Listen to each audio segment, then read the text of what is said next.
Bonjour Christy Lhomme. Edith Piaf aurait 100 ans. Et si je dis ça, c'est parce que vous êtes la sœur de son dernier amour, Théo Sarapo. Une chanson inoubliable qu'on a tous évidemment encore en mémoire. Hein, c'est l'amour. Ça a toujours été l'amour qu'a chanté Piaf. Oui. Et à quoi ça sert l'amour, Oui. Christy Lhomme? Oui, ça sert énormément. C'est la première chose qui est importante dans la vie, c'est l'amour. Oui. Et puis j'ai vu Théo et Edith, quand ils ont chanté, on sentait cet amour entre eux. On entend cette chanson, Oui. c'est donc Edith Piaf et Théo Sarapo, Oui. le dernier amour d'Edith Piaf, Piaf. qui chante en duo. C'est votre frère qui chante avec Edith Piaf. Oui. L'amour, ça sert à quoi? À vous donner de la joie, avec des larmes aux yeux. C'est très beau. C'est triste et merveilleux. Pourtant on dit souvent, l'amour C'est incroyable comment cette voix nous parvient intacte. Oui. Elle est là, Edith. Elle continue d'être là, Ah oui. Christy. Mais elle le savait. Elle savait que ces chansons seront éternelles. Elle le disait. Elle me le disait. Elle me dit, Christy, ce sera toujours là. Elle vivait pour la chanson et pour l'amour. Oui, oui, vraiment. C'est pour ça que personne s'ennuyait avec elle.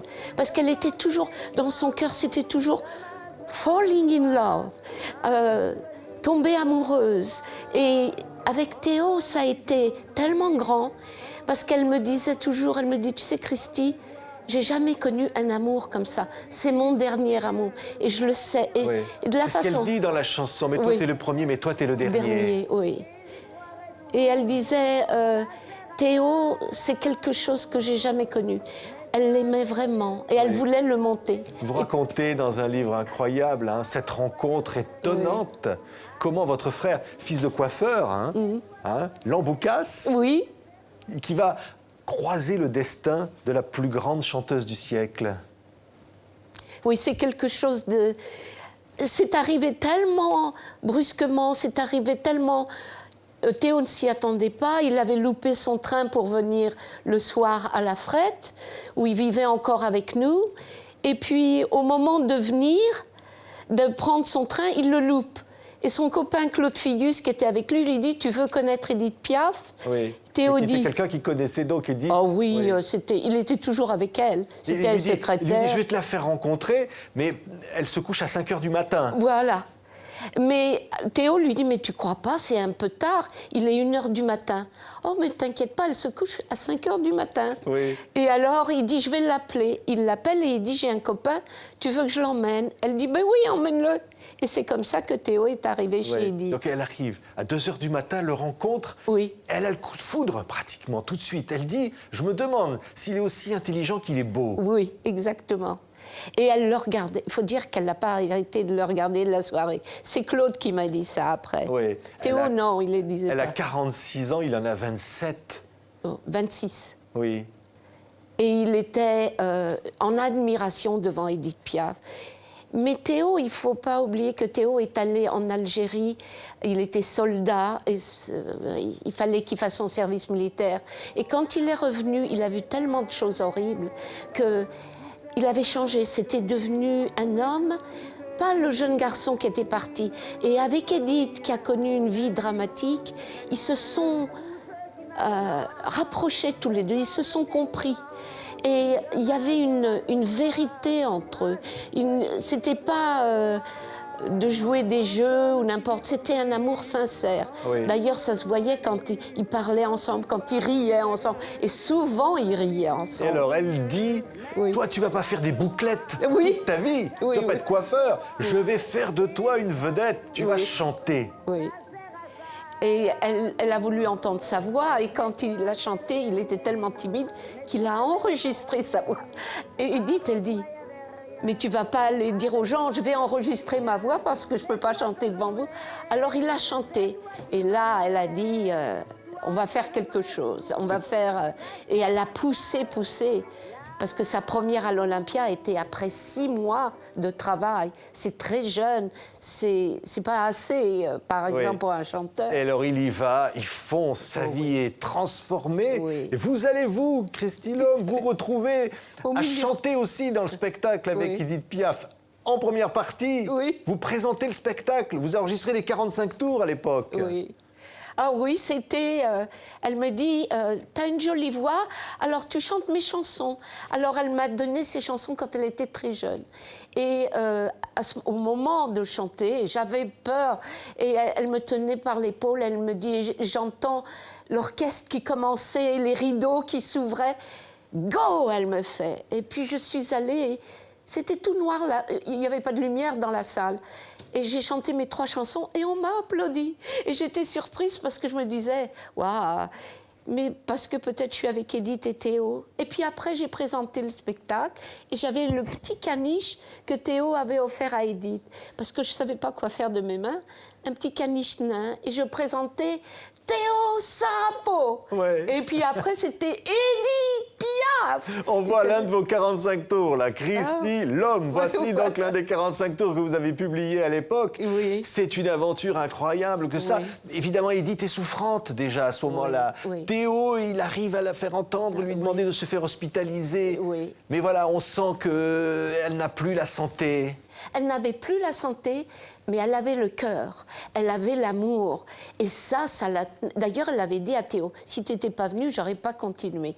Mais elle était malade 3-4 jours, et hop, ça revenait, elle est Oui. pleine de... Elle se transfigurait, dites-vous, sur scène. Ah oui, sur scène, c'était énorme, elle avait un charisme, elle tenait son public, les gens étaient devant elle, la regardaient. Vraiment, c'était quelque chose. Oui. Je dis, et ça me donne la chair de poule. Oui, vous racontez dans ce livre émouvant, vous étiez sa confidente. Oui. Hein, Oui. Elle aimait vous appeler, vous étiez l'une à côté de l'autre, elle vous racontait des souvenirs, elle Des vous souvenirs. parlait d'elle. Oui. Qu'est-ce qu'elle vous disait? Comment elle vous parlait? Eh bien, elle me réveillait à 5 h du matin, elle ne pouvait plus dormir. Et moi, j'étais tellement contente d'être avec elle. Et on se roulait dans des couvertures et on était dans la bibliothèque. Et ce jour-là, je la vois, elle pleure. Et je lui dis, Edith, pourquoi tu pleures?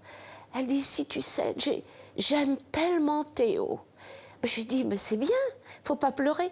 Elle me dit, t'as vu comme les femmes le regardent? Il y a tellement de femmes qui le regardent. Je lui dis, et lui, ben, il me regarde moi, il est tellement gentil avec moi. Alors je dis, mais c'est formidable.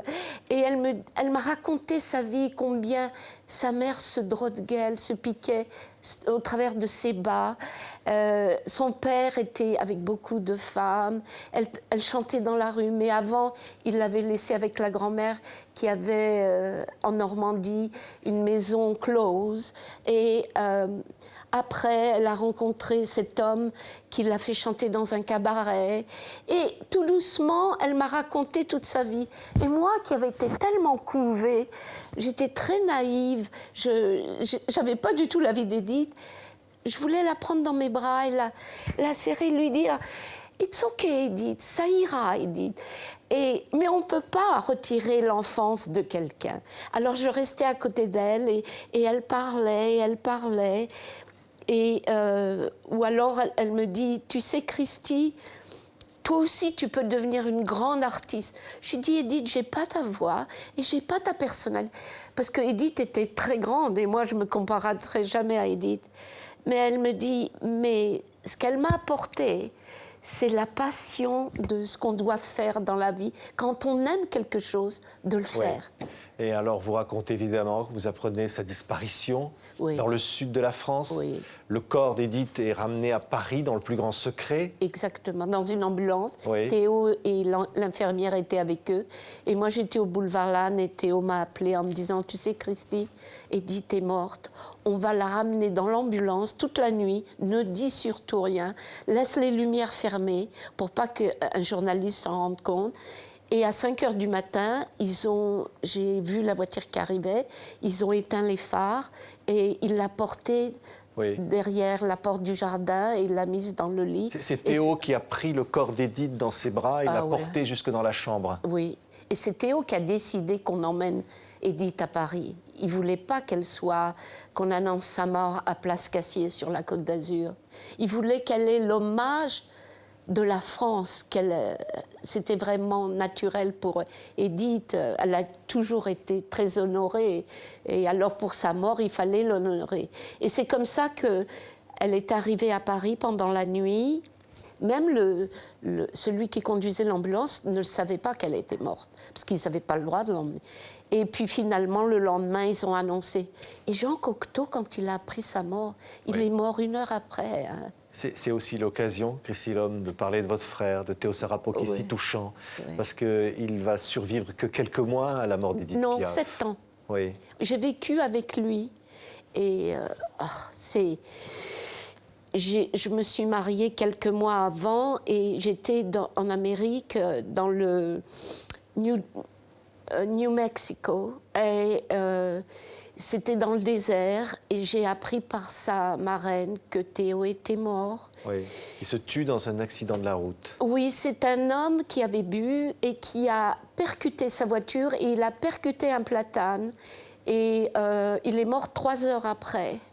Oui. Et c'était quelque chose d'horrible, horrible, parce que j'étais très proche, on était très proches tous les deux. Et c'est là que je me suis tournée vers Jésus-Christ. Oui. Jésus a pris la place de mon frère dans mon cœur. Ils sont aujourd'hui ensemble au cimetière du Père-Lachaise, enterrés ensemble, Édith Oui. et Théo. Vous diriez comme dans la chanson, Dieu réunit ceux qui s'aiment. Oh, c'est beau, C'est oui. ça? C'est ça. Dieu réunit ceux qui s'aiment et qui croient en lui. Merci beaucoup, Chrissy Lhomme. C'est 100 ans d'Édith Piaf. Voici le coffret exceptionnel avec vraiment tous les enregistrements d'Édith Piaf qui sont là, et notamment ceux avec Théo Sarapo. On était ravis de vous recevoir. Édith a 100 ans et elle continue. Merci, Chrissy Lhomme. Merci, je vous remercie.